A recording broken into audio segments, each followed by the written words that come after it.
नमस्कार मंडळी, तीर्था kitchen and vlog या यूट्यूब चॅनलवरती आपले सगळ्यांचे स्वागत आहे। आज आपण आपल्या किचनमध्ये रात्रीच्या उरलेल्या शिळ्या पोळ्यांचा चटपटीत असा नाश्ता करणार आहे। रात्रीच्या पोळ्या उरल्या की आपण विचार करतो की याचं काय करायचं। आज मी तुम्हाला दाखवणार आहे माझ्या पद्धतीचे कांदा, शेंगदाणे आणि साखर घालून केलेले चटपटीत फोडणीचे कुटके। हा नाश्ता इतका चविष्ट होतो की रात्री तुम्ही मुद्दाम जास्त पोळ्या बनवाल। चला तर रेसिपीला सुरुवात करूया। रात्रीच्या अशा 5 पोळ्या उरलेल्या होत्या, त्याच्या 4 पोळ्याचा मी असा बारीक चुरा करून घेतलेला आहे। असे हाताने बारीक तुकडे करून आपल्याला मिक्सरमध्ये फिरून घ्यायचे आहे। जास्त जाडही नाही आणि जास्त बारीकही नाही, असा शिळ्या पोळीचा चुरा आपल्याला करून घ्यायचा आहे।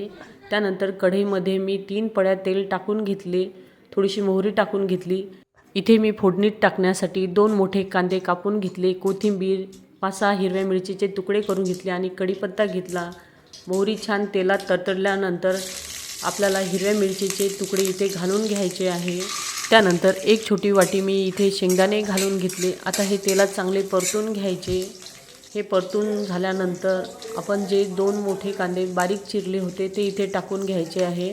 तर इथे कांद्याचं प्रमाण थोडं जास्त घ्यायचं, म्हणजे चिवडा खायला खूप छान लागतो।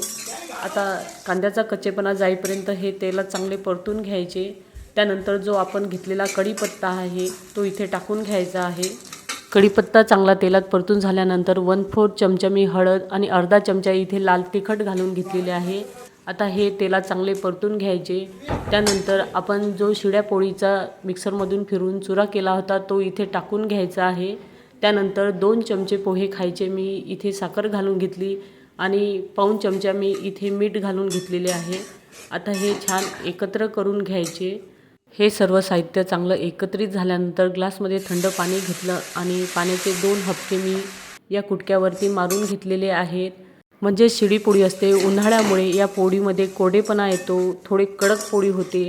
असे पाणी मारल्यामुळे पोळीचे जे कडक तुकडे होतात ते नरम होतात। आता हे छान एकत्र केलं, यावर झाकण ठेवून आपल्याला मंद आचेवर 3 ते 4 मिनिट या कुटक्यांना आपल्याला चांगली दणदणीत वाफ आणायची आहे। 3 मिनिटं पूर्ण झाले, झाकण काढून पाहू आणि चमच्याने हे कुटके वर खाली करून घ्यायचे आहे। तर कुटक्यांना छान वाफ आलेली आहे। यावर आता हिरवीगार कोथिंबीर घालून घ्यायची। नाश्त्यासाठी चटपटीत असा शिळ्या पोळीचा चिवडा म्हणजेच शिळ्या पोळीचे कुटके तयार झालेले आहेत। तर तुमच्या भागात या नाश्त्याला काय म्हणतात हे नक्की मला कमेंट्स करून सांगा। प्लेटमध्ये गरमागरम शिळ्या पोळीचा चिवडा, त्यावरती मस्त बारीक चिरलेला कांदा, कोथिंबीर आणि वरून मस्त निंबू पिळलेले। निंबाच्या रसाऐवजी तुम्ही दही घ्या, अप्रतिम चविष्ट असा बेत होतो। एकदा हा बेत नक्की करून पहा। धन्यवाद।